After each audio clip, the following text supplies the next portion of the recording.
안녕하십니까. 뉴스데스크 강원입니다.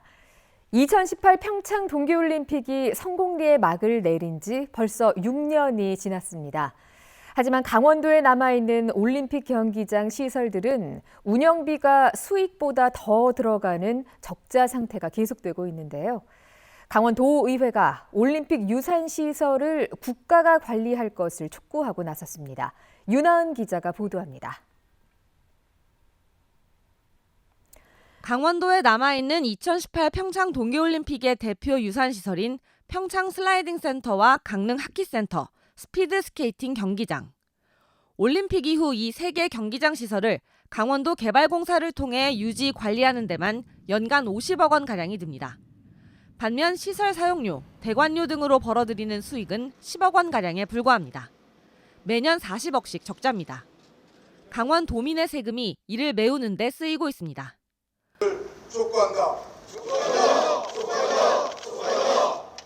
뾰족한 타개책 없이 이런 상황이 길어지고 있는 가운데 강원도 의회 의원들이 2018 평창 동계올림픽 유산을 국가가 책임지고 관리하라며 촉구하고 나섰습니다.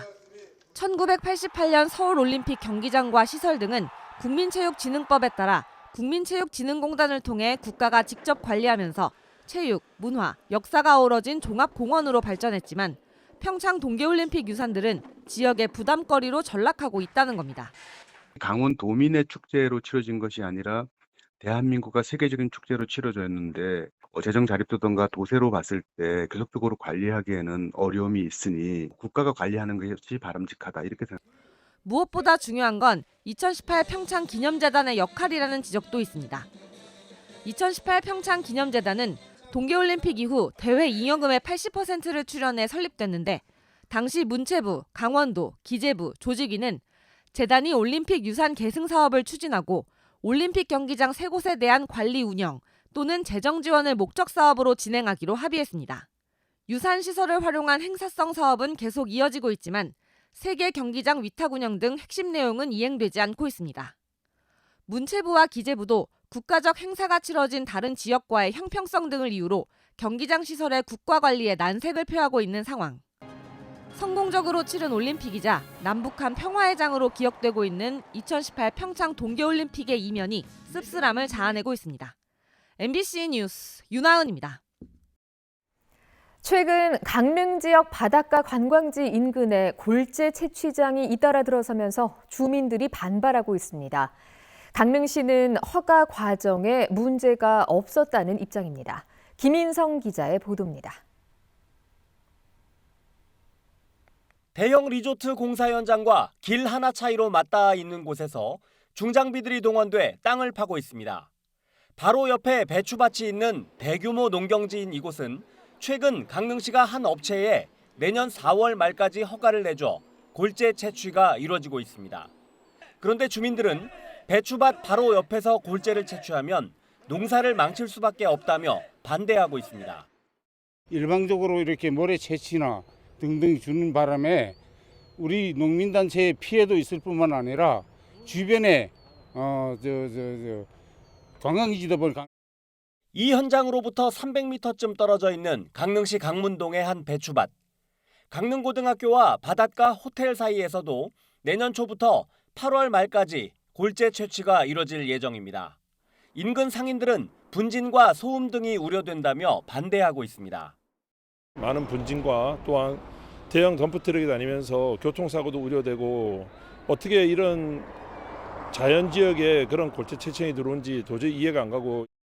주민들은 강릉시가 사업을 추진하면서 주민들의 동의를 거치지 않았다고 주장하고 있습니다.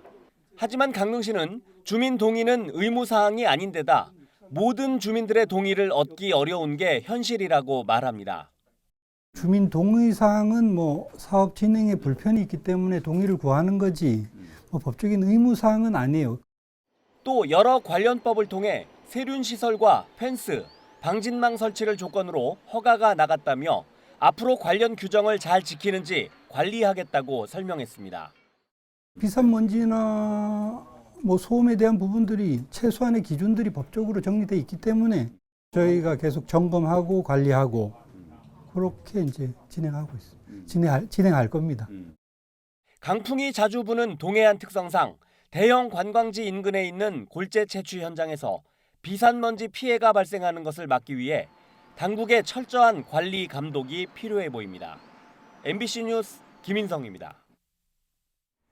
프로농구 원주 DB가 길었던 7연패의 사슬을 끊으면서 공동 9위로 올라섰습니다.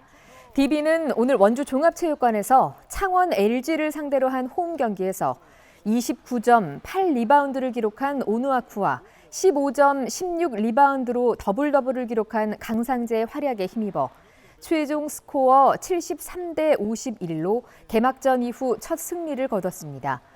1쿼터를 무려 25대 8로 앞서고도 2쿼터와 3쿼터 내내 고전했던 DB는 4쿼터 들어 득점포가 살아나면서 LG의 추격을 뿌리쳤습니다.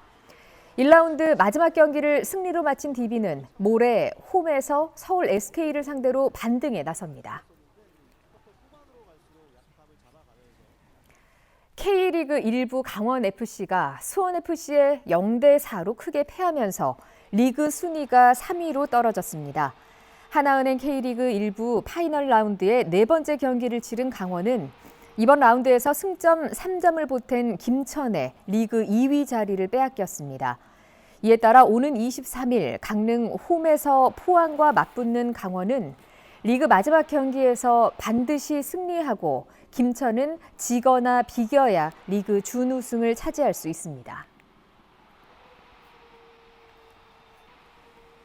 원주의 한 요양병원에서 퇴사한 뒤 수개월간 병원의 신용카드 간편 결제 기능을 이용해 개인 물품을 산 30대가 2심에서도 실형을 받았습니다.